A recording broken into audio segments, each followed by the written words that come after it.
We now return you to fans of the past. Be sure to like and subscribe. Yippee.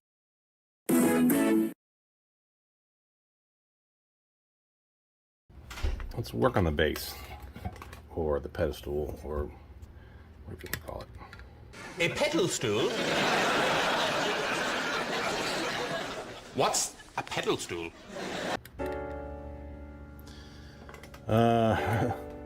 It's missing the HUD ornament, which is like, makes this thing nice and pretty, is this guy right here, but I think I have a replacement. The switch, obviously, was replaced over time. They put a screw in here to keep the switch in place. I mean, I guess it worked, but how the hell did you turn it? Alright, I believe this one's got a start resistor. Wrong. Versus a start coil, but we'll find out. I haven't taken apart a 12-inch, only a couple 10 inches and a 16, so we got 5 feet. Which, well, once you remove the feet, you can remove the base plate. So let's remove 1 foot, and I'll just kind of speed on through. There's so much sand collected in the base of this thing, it's disgusting.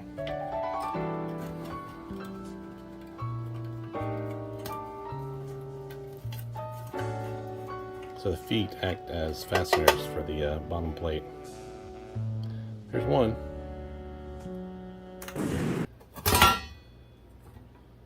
Oh! There's actually a speed coil, not a speed resistor. Oh, right, yeah, of course.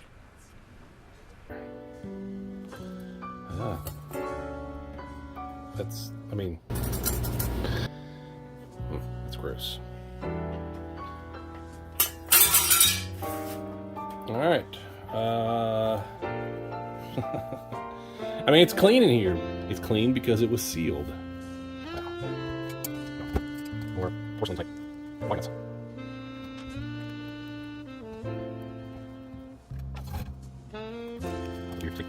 Get a switch. Backside of it. Just like that.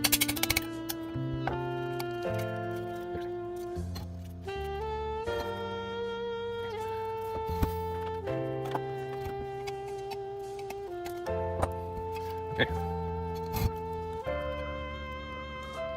The switch on B. I think I'm supposed to. Alright, looking at this. This is not the good set. Alright, so you had hot coming to here. Alright. And high speed goes directly to this terminal here. And that goes directly to the motor. Alright. The second speed gets selected to, I assume, this wire. Goes through the speed coil, comes out of the speed coil, back to the same wire. That's that switch, that's that wire. In the third position, it goes to the red wire. Red wire goes to the speed coil, and then back out this wire, going to the motor. And then the head wire, let's see. Yeah, there's the neutral there. So hot, first position to the motor, switch the second position to the motor. I mean, second position through the speed coil to the motor, third position through the speed coil to the motor, and then neutral.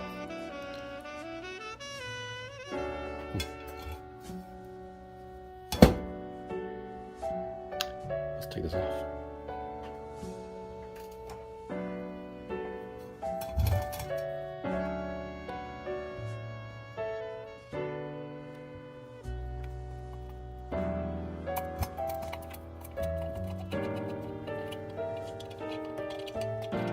Table. It smells like liquid wrench. I had to use liquid wrench to get the ball bearing off the collar. Oscillating collar. It was gross. Gunked up. Seized up. Hey, liquid wrench, why don't you sponsor me? To insulate the speed coil, I guess they put a piece of insulating material, which more than likely is that's probably asbestos. The practical uses of asbestos are very numerous. So I'm just going to put that over there. That's probably asbestos too. I mean, everything was asbestos. That's probably asbestos. Just don't breathe it in. All right.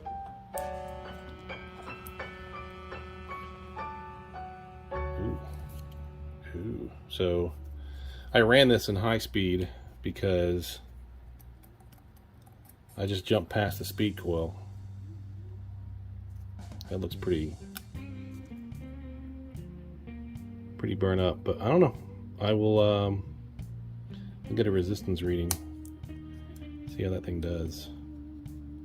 I mean, it'd be easy enough just to not even use a speed coil and just wire in a single pole, I mean a single throw switch, so it will always be in high speed. But I don't know, I like to get these things working to its original capacity. I always tell folks, like, hey, if you want to run your fan, just run it in high speed, because I mean this is one single point of failure here, and it's old. About 80 years old, man.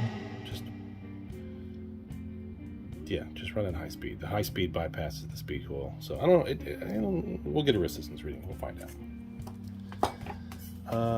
All right, that is completely taken apart. Next up for this guy is the old sandblaster.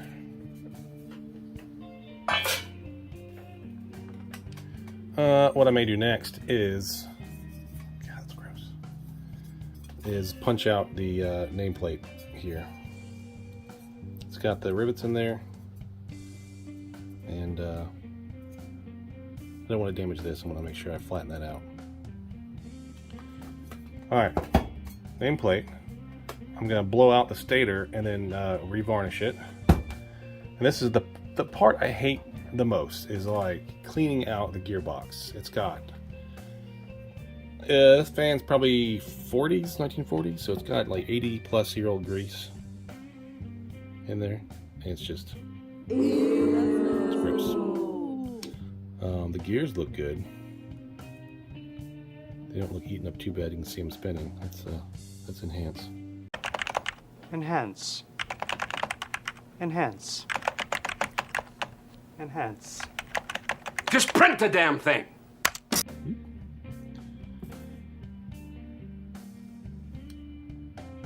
You can see the motor shaft comes in here. That's what she said! Goes in there. On the shaft there is a keyed in worm gear there, that when this rotates, it spins this gear. This gear drives this gear, and this gear rotates the oscillator. Or it's coupled up to the oscillator arm and moves the motor back and forth. It oscillates it. So yeah, this is the part I hate the most. Just clean all this crap out. It's a dirty job, but I'm just the dude for it. Okay. All right. So I drilled out some of the rivets, some of it, and then once I drilled it out enough, I just punch it out. I started weakening the rivets enough that you just gotta tap it out. All you gotta do is just tap it out. Just tap it out.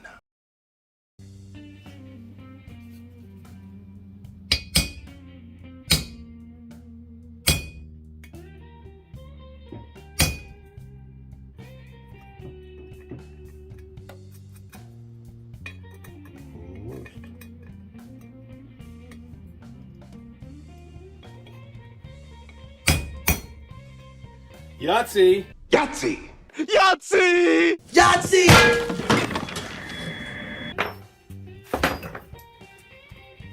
There you go. It's off.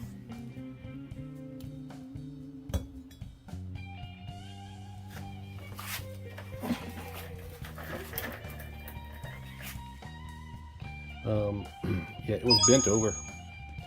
So let's flatten this out.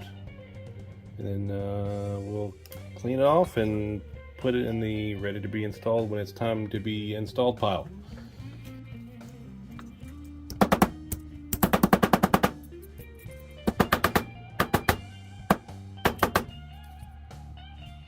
It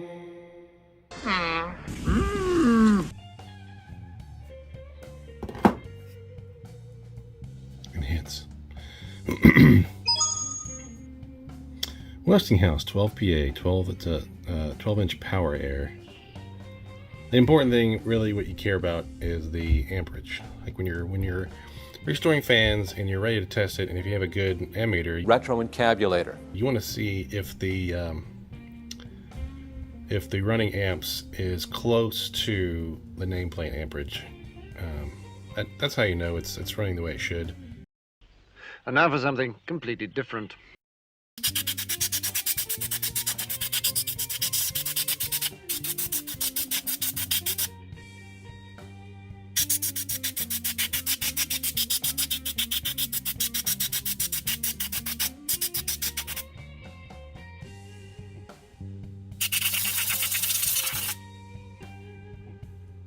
Very loose windings. You can see that. Like,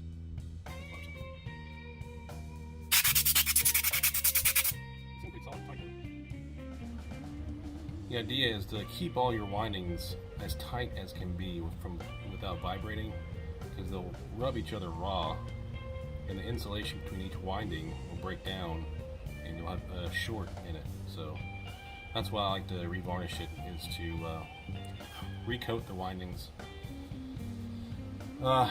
And the insulating varnish will kind of penetrate the windings and will hopefully provide more years of insulating protection. So I got another resistance reading. It's still 11 ohms. And I have another 12PA stator in stock. It's not like a freaking factory. And I don't know, I'm going to compare the resistance readings. I don't remember it being wound like this, but what I like to do next is I like to take the wire wheel to it to, I don't know, clean it up. Important thing is when you're doing this, don't hit your windings with your wire brush wheel. Don't. Okay? Can you not, please? I did that one time and it ruined the stator. It ruined the windings, so don't do it. Just don't, alright? You know, use it. You don't have to do this. I just like to clean it up. Use it at your own risk.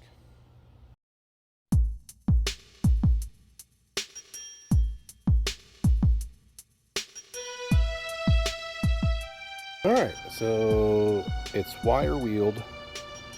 Looks a lot cleaner. I got a before ohm reading of 11 ohms, and I got an after reading of 11 ohms just to make sure I didn't nick any windings. So we're good there. You'll notice that I taped the stator leads because I don't want any of the spray varnish to get onto the actual conductors, because I mean, you don't want to get a high resistance connection to your motor. So tape it up so the varnish doesn't accidentally insulate what you want to conduct, you know.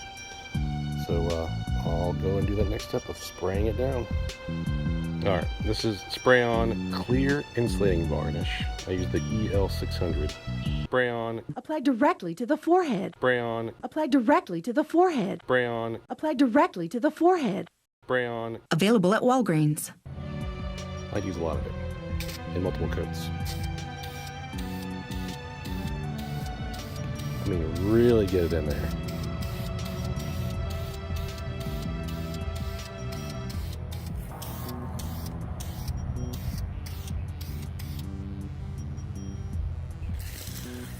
Do multiple coats from multiple angles.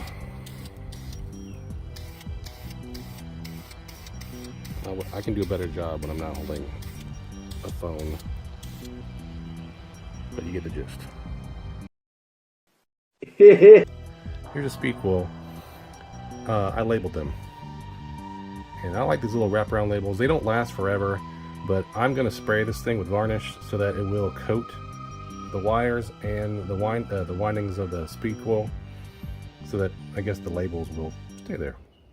But I labeled them 1, 2, and 3 based off the switch positions. But what if, you know, this is not the original switch? what if the guy who wired this up before got it wrong? Well, one thing we can do now is we can verify the wiring based off of what your ohm reading is through the speed coil. So let me get this set up. Okay, so I'm gonna go get my meter set up on ohms. I'm gonna go from 1 to 2.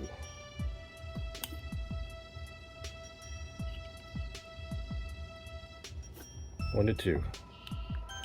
I got 2.6 ohms, okay? Now, I would expect that to be lower than 1 to 3. 1 to 2 is some of the speed coil windings, and 1 to 3 is the whole speed coil, so you should get more resistance. Not much more, but more, and enough to verify that your positions are correct. So this is 1 to 3. So we got 3.5. 3.5 for the whole speed coil versus, I assume, maybe a center tap in the speed coil for 1 to 2, which is 2.6. So that confirms the speed coil wiring as was correct on the switch, even though it's not original. So, all right, let's spray it down.